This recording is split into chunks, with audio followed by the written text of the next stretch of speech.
वाल्मिक कराडची संदर्भातली सगळ्यात मोठी बातमी सगळ्यात आधी साम टीव्हीवर आपण पाहतोय। वाल्मिक कराडला 14 दिवसांची पोलीस कोठडी देण्यात आली आहे। 15 दिवसांची मागणी केली होती, 14 दिवसांची मात्र पोलीस कोठडी मिळाली आहे। त्यामुळे वाल्मिक कराडला जेलच झाली आहे। साम टीव्हीने ही शक्यता सगळ्यात आधी वर्तवली होती। साम टीव्हीवर आपण बित्तम बातमी पाहतोय, क्षणाक्षणाचे अपडेट जाणून घेतोय। वाल्मिक कराड प्रकरणासंदर्भातले एकीकडे देशाच्या राज्याच्या कानाकोपऱ्यात नव्या वर्षाचं सेलिब्रेशन सुरू होत आहे, सुरू झालेलं पाहायला मिळालं। मात्र आत्ताच्या क्षणाची सगळ्यात मोठी अपडेट साम टीव्हीवर आहे, ती अर्थातच वाल्मिक कराड प्रकरणासंदर्भातली। वाल्मिक कराडला 14 दिवसांची पोलीस कोठडी देण्यात आली आहे। त्यामुळे आता थेट रवानगी वाल्मिकची होणार, ती बीडच्या कारागृहात।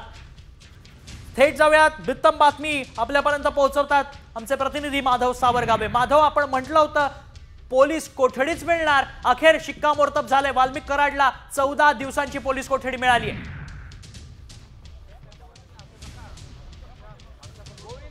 तन्मय, साम टीव्हीची बातमी पूर्णतः खरी ठरलेली आहे की 15 दिवसाची कोठडी सीआयडीने मागितली होती, सरकारी वकिलाच्या वतीने मागण्यात आलेली होती आणि त्यानंतर 14 दिवसाची कोठडी केज कोर्टाने दिलेली आहे। आणि आता वाल्मिक कराडची रवानगी ही बीड शहर पोलीस ठाण्याकडे सुरू झाली। याच गाडीमध्ये आता वाल्मिक कराड गेलेला आहे।